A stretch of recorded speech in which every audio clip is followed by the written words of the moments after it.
सन 2015 की बात है। अप्सरा ब्यूटी पार्लर 6 महीने पहले ही खुला था, लेकिन इसकी गिनती दिल्ली के सबसे मशहूर मेकओवर पार्लर में होनी शुरू हो गई थी। पार्लर की मालकिन श्वेता तिवारी को लोग मेकओवर का भगवान मानने लगे थे। धीरे से पार्लर का दरवाजा खुला।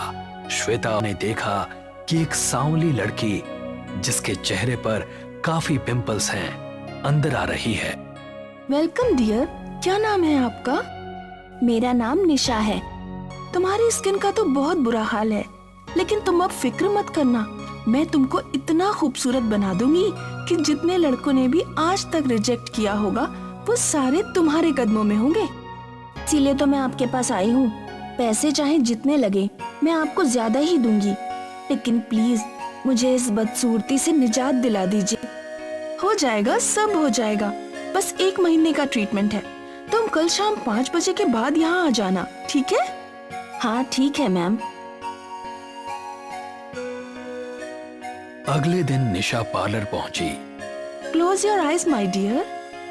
निशा ने जैसे ही आंखें बंद की तो उसने निशा की आंखों पर कुकुम्बर के स्लाइस रख दिए। फिर उसने चेयर को पकड़ा, एक कमरे में ले गई। निशा, अपनी आंखें मत खोलना, वरना आंखों में जलन होने लगेगी। And don't ask any type of question. Nisha अब चुप ही रही। श्वेता ने फ्रिज खोला और उसके अंदर से एक जार निकाला।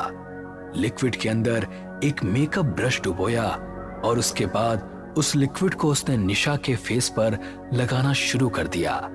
कुछ ही मिनटों में निशा का पूरा चेहरा खून सा लाल हो चुका था और श्वेता के चेहरे पर रहस्यमयी मुस्कान छलक आई। अभी आधे घंटे के लिए तुमको ऐसा ही रहना पड़ेगा।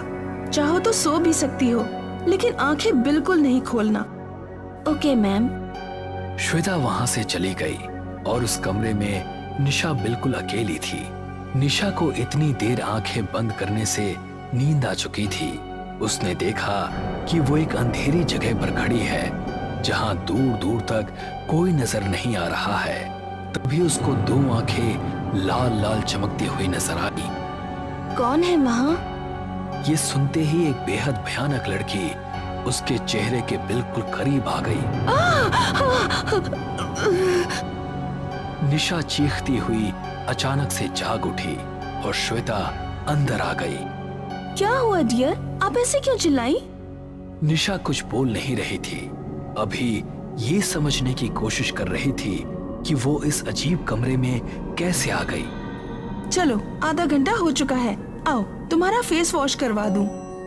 रीना ने निशा का फेस वॉश किया और उसने अपना चेहरा मिरर में देखा तो उसको काफी फर्क नजर आया। उसके चेहरे पर मुस्कुराहट आ गई। तुम्हारी मुस्कान बता रही है कि तुम रिजल्ट से खुश हो। हाँ मैम। ये तो पहला दिन है, अभी तुम्हें 29 डेज और आना है। बिल्कुल गैप नहीं करना। Thank you ma'am, bye. Nisha वहां से चली गई। उस दिन के बाद कई दिन गुजरे और धीरे धीरे 1 महीना निकल गया। आखिरी दिन भी श्वेता ने निशा के साथ वैसा ही किया। जब श्वेता उसको आईने के सामने ले गई तो अपना गोरा रंग और चमकता साफ सुथरा चेहरा देखकर निशा हैरान रह गई। उसकी खुशी का ठिकाना नहीं था। वाकई में मुझे तो आइडिया भी नहीं था कि मैं इतनी खूबसूरत हो सकती हूँ। तुम्हें देखकर मुझे बहुत अच्छा लग रहा है निशा। अब एक बात सुनो, मैं ये ब्रेसलेट तुमको दे रही हूँ, इसको मेरा आशीर्वाद समझना। Sure ma'am, thank you. जब वो घर पहुंची तो उसके मम्मी पापा भी उसे देखकर बहुत खुश हुए।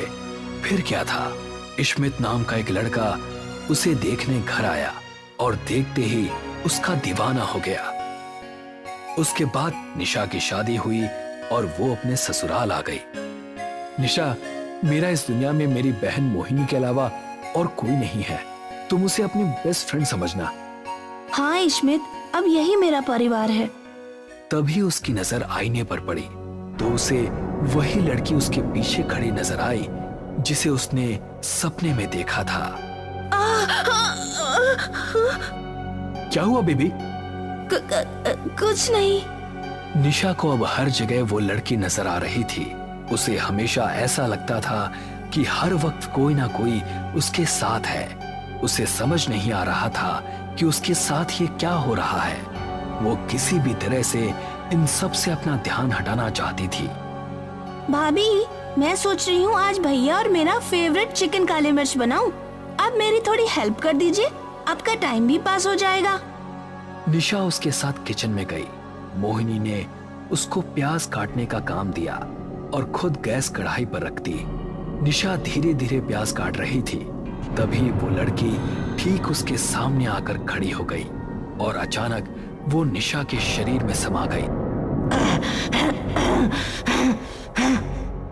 भाभी, आर यू ओके? तभी निशा ने झटके से उसकी तरफ देखा। उसके चेहरे पर अजीब तरह का गुस्सा था और उसकी आंखें लाल लाल चमक रही थी। निशा उसके करीब पहुंची और उस पर छुरी से हमला करने लगी।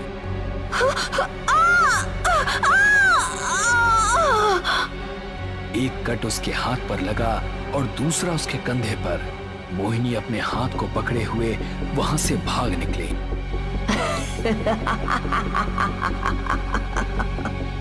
निशा छुरी पर लगे उसके खून को चाटने लगी। मोहिनी सीधा घर के बाहर आकर रुकी। उसकी कलाई और कंधे से खून निकल रहा था। उसने तभी इश्मित को कॉल लगाया। भैया, भैया, आप कहाँ हो? क्या हुआ छोटी, तुम इतनी डरी हुई क्यों हो? भैया, भाभी को पता नहीं क्या हो गया है। उन्होंने छुरी से मुझ पर हमला भी किया। क्या? आप जल्दी से आ जाइए। इश्मित उसी टाइम ऑफिस से निकल गया। वो घर पहुंचा तो देखा कि मोहिनी बाहर खड़ी थी। उसने मोहिनी को पीछे रहने के लिए कहा और घर के अंदर चला गया। निशा अब किचन से निकल चुकी थी।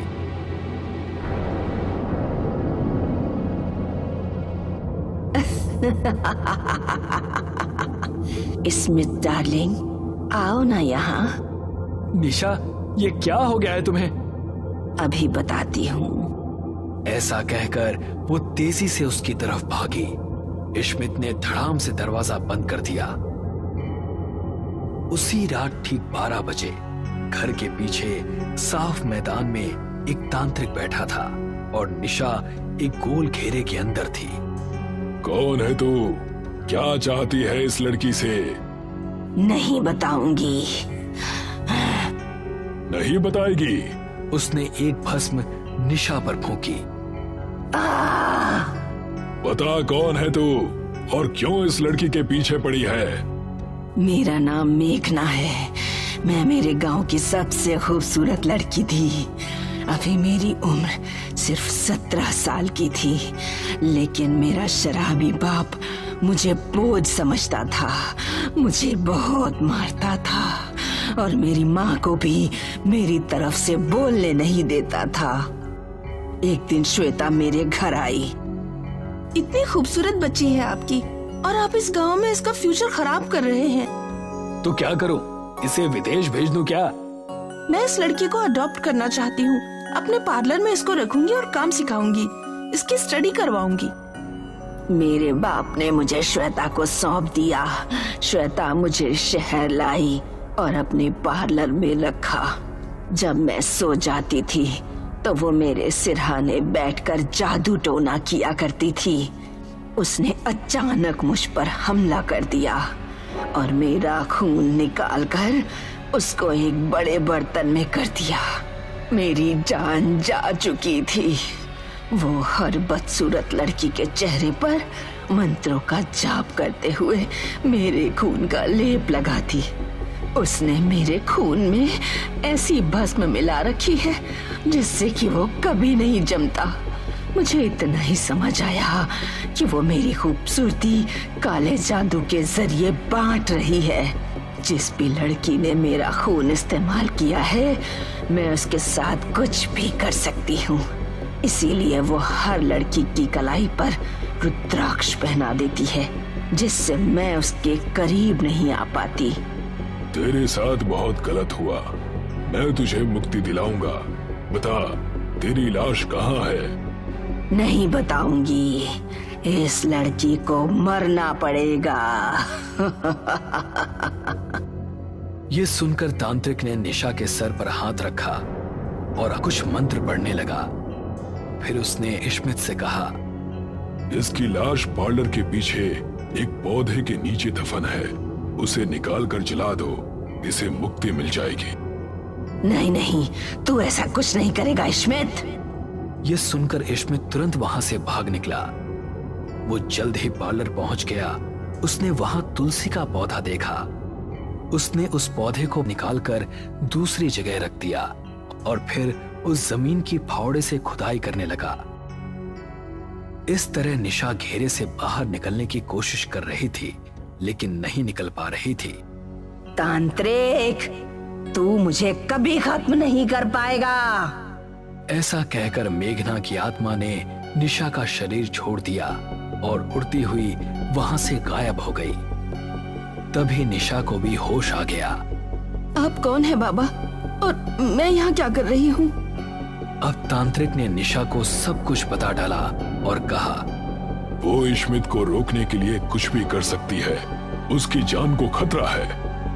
नहीं, मैं इश्मित को कुछ नहीं होने दूंगी। कौन है? उसने देखा कि मेघना की आत्मा भयानक अवतार में उसके सामने खड़ी है। उसने इश्मित को जमीन पर गिरा दिया और उसके सीने पर चढ़ गई।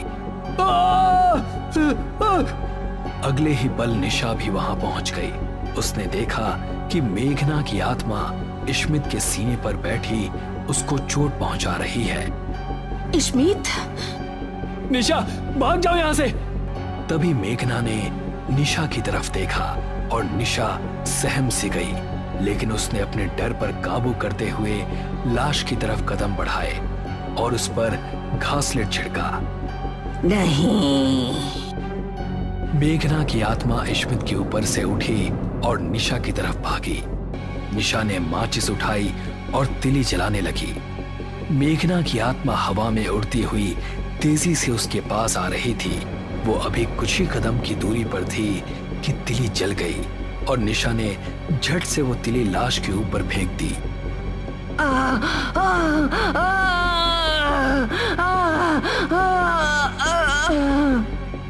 ऐसा करते ही मेघना का अस्तित्व खत्म होने लगा। एक ही मिनट के अंदर मेघना की आत्मा धुआं बनकर हवा में गायब हो गई। शांतिपुर नाम के एक कस्बे में मीरा नाम की एक लड़की रहती थी। मीरा का आधा चेहरा जला हुआ था, इसलिए वो हमेशा आधे चेहरे को छुपाकर घर से बाहर निकलती थी।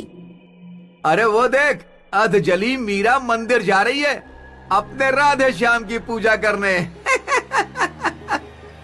इसका पूरा चेहरा कभी ना कभी तो मैं देख कर ही रहूंगा। ये शबाना ब्यूटी पार्लर जाती है।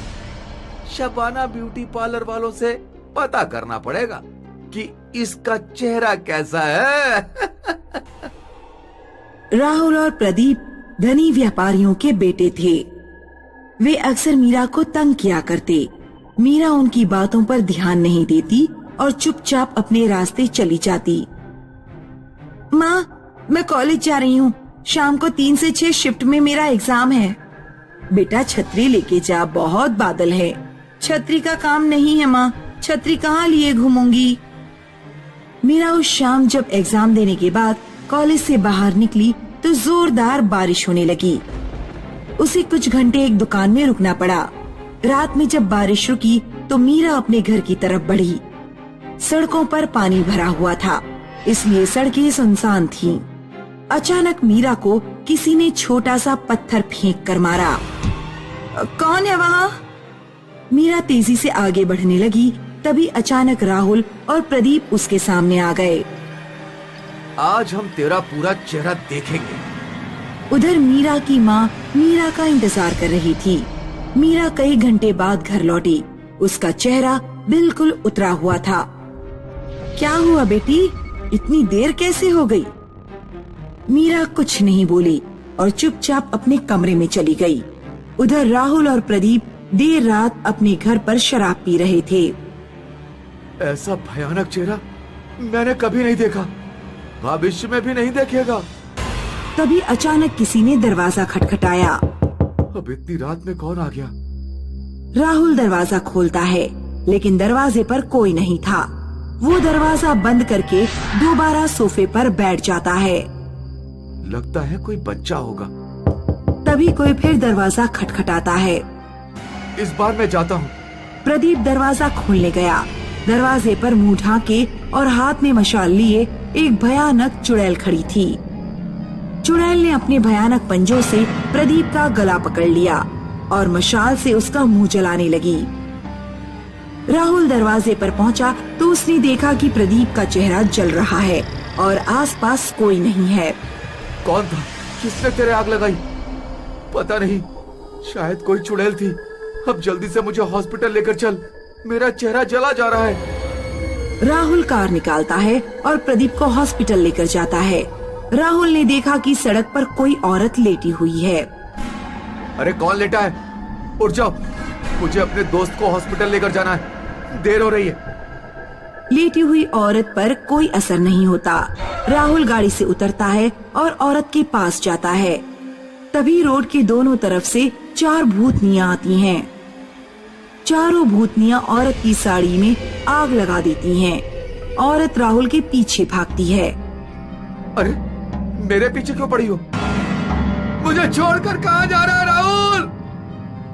राहुल भागता हुआ जाता है और एक पेड़ के पीछे छुप जाता है। तभी ऊपर से अचानक एक भयानक चेहरा उसके सामने लटकता है। भूतनी राहुल के बाल पकड़ती है और उसका चेहरा जला देती है। अरे मर गया रे, मर गया। राहुल कार की तरफ भागता है और तेजी से कार ड्राइव करते हुए चला जाता है। अगले दिन प्रदीप के पिता हॉस्पिटल में पहुंचते हैं। तुम दोनों के चेहरे को किसने जलाया? मैं कुछ पूछ रहा हूँ, मुंह में जबान नहीं है क्या? किसने किया तुम्हारा यह हाल? कुछ समझ में नहीं आ रहा है पापा। हमने कल मीरा का चेहरा देखने की कोशिश की थी, उसके बाद से न जाने कौन हमारे पीछे पड़ गया है। प्रदीप के पिता मीरा के घर पहुंचते हैं। तुम्हारी बेटी ने मेरे बेटे और इसके दोस्त का चेहरा जलाया है। मैंने ऐसा कुछ नहीं किया। उस रात जब मैं कॉलेज से लौट रही थी तो राहुल और प्रदीप ने जबरदस्ती मेरा चेहरा देखने की कोशिश की। वे मेरा दुपट्टा छीनने लगे। तभी मैंने खुद ही अपने चेहरे से दुपट्टा हटा दिया और उन्हें अपना चेहरा दिखा दिया। मैं जैसी हूँ वैसी हूँ, मुझे खुद को लेकर कोई अफसोस नहीं। अगर तुमने ये नहीं किया तो फिर उनके चेहरे किसने जलाए? मैं नहीं जानती। प्रदीप के पिता एक तांत्रिक को बुलाते हैं और उन्हें राहुल और प्रदीप के पास लेकर जाते हैं। कोई आत्मा इन दोनों का पीछा कर रही है, सावधान रहना होगा।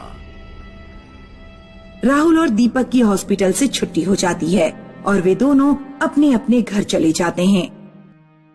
प्रदीप घर जाते ही सो गया। रात के 2 बजे उसकी आंख खुली। उसके बिस्तर के चारों ओर 4 चुड़ैल हाथ में मशाल लिए और मुंह ढाके खड़ी थीं। चुड़ैलों ने प्रदीप के बिस्तर पर आग लगा दी। मुझे मत मारो, मुझे मत मारो। प्रदीप बिस्तर से कूदा और खिड़की से कूदकर सीधे राहुल के घर की ओर भागा। राहुल उसे सड़क पर ही मिल गया। क्या तुम्हारे बिस्तर पर भी किसी ने आग लगा दी? हाँ। दोनों भागते हुए शबाना ब्यूटी पार्लर पहुंच गए। ब्यूटी पार्लर अभी भी खुला हुआ था। क्या कोई है? हमारी मदद करो। हेलो, क्या कोई है? यहाँ पर कोई है?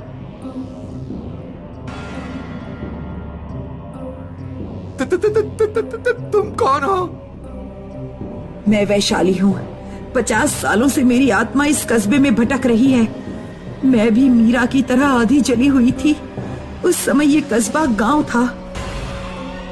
एक दिन जब मैं रास्ते से गुजर रही थी तो तुम्हारे जैसे कुछ छिछोरों ने मेरा चेहरा जबरदस्ती देखने की कोशिश की और जब मैंने चेहरा नहीं दिखाया तो उन्होंने मुझे उठाकर कुएं में फेंक दिया।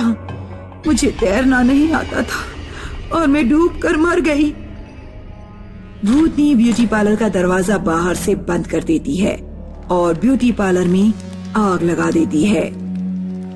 राहुल और प्रदीप अंदर चिल्लाते रह जाते हैं, बचाओ, बचाओ।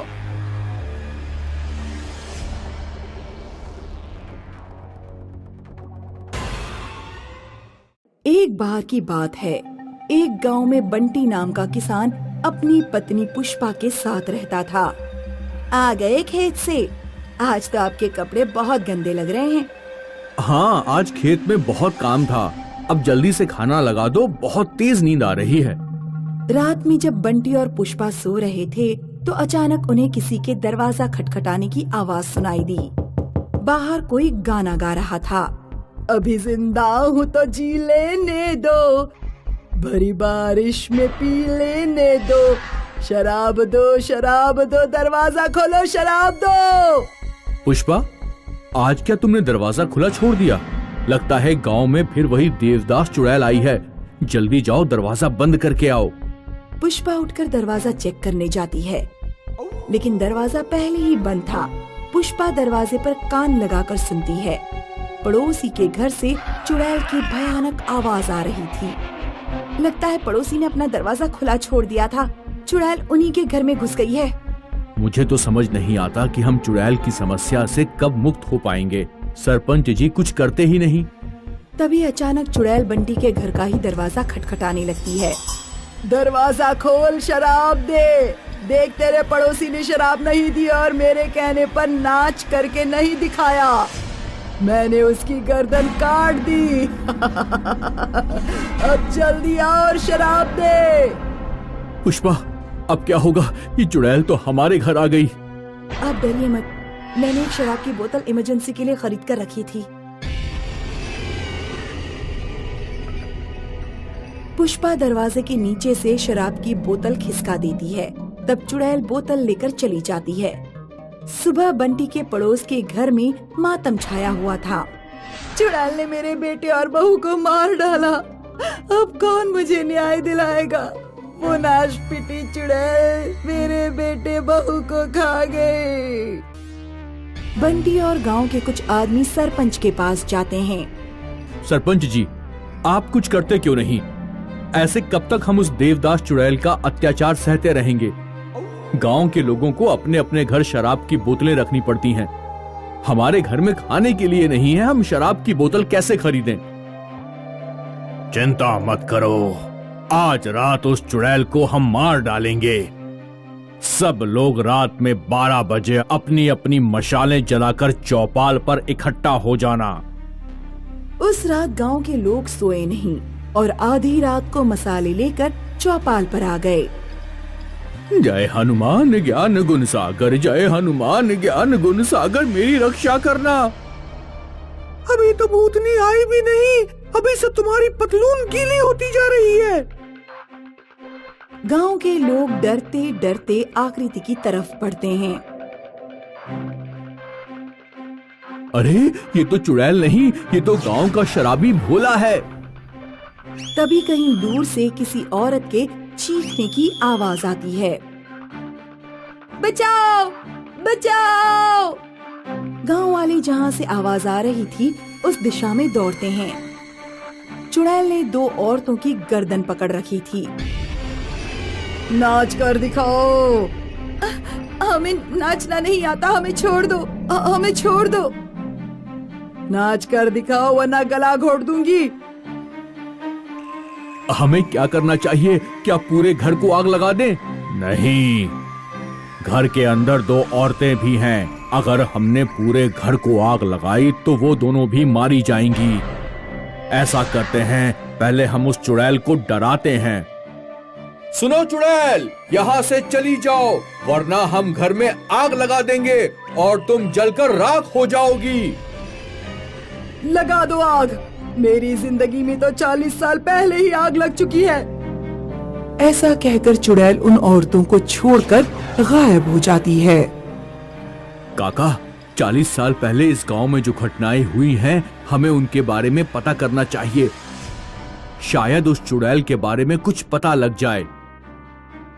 हमारे गांव में कोई इतना बुजुर्ग आदमी नहीं है जो 40 साल पहले हुई घटनाओं की जानकारी दे सके। काका, पड़ोस के गांव में एक 100 साल से ऊपर का आदमी रहता है, शायद वो कुछ जानता हो। बंटी और सरपंच उस बुजुर्ग आदमी से मिलने जाते हैं। वो बुजुर्ग आदमी को देवदास चुड़ैल के बारे में सारी बात बताते हैं। देवदास चुड़ैल, हाँ मुझे याद आया। 40 साल पहले की बात है। गांव में श्यामदास नाम का एक बहुत अमीर जमींदार रहता था। उसकी बेटी एक नीची जाति के लड़के से प्यार करती थी। जब जमींदार को ये बात पता लगी तो उस जमींदार ने लड़के को मरवा दिया, क्योंकि अगर जमींदार की लड़की नीची जाति के लड़के से शादी कर लेती तो जमींदार की नाक कट जाती।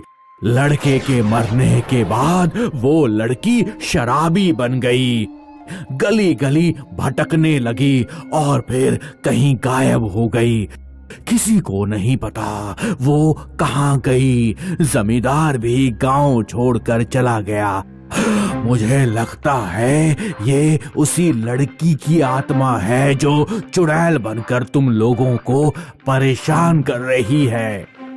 वो चुड़ैल प्रेम की भूखी है, उससे प्यार से बात करो। काका, आज रात मैं अकेले ही चुड़ैल से बात करूंगा। हालांकि मुझे डर लग रहा है, लेकिन फिर भी मैं ये काम करूंगा। बंटी उस रात अकेला ही चौपाल पर बैठा रहा। फिर चुड़ैल उसके पास आई। मैं तुमसे नहीं डरता। मुझे तुम्हारे बारे में सब कुछ पता लग गया है। तुम्हारे साथ जो कुछ भी हुआ उसका मुझे बहुत अफसोस है, लेकिन उसके लिए हम गांव वालों को परेशान मत करो। गांव में कोई भी लड़का या लड़की किसी से भी प्रेम करेगा तो हम उनकी शादी कराएंगे। हम अपने गांव में जाति भेद भी नहीं रहने देंगे। अगर दो लोग आपस में प्रेम करते होंगे तो उनकी जाति देखे बिना उनकी शादी कराई जाएगी। काश 40 साल पहले भी लोग इतने ही समझदार होते तो मुझे चुड़ैल बनकर इस तरफ भटकना नहीं पड़ता। तुम एक अच्छे इंसान लगते हो। मैं तुम पर भरोसा करके इस गांव से जा रही हूँ। ध्यान रखना, जैसी मेरी हालत हुई है वैसी किसी और की ना हो। ऐसा कहकर चुड़ैल गांव से हमेशा के लिए गायब हो जाती है।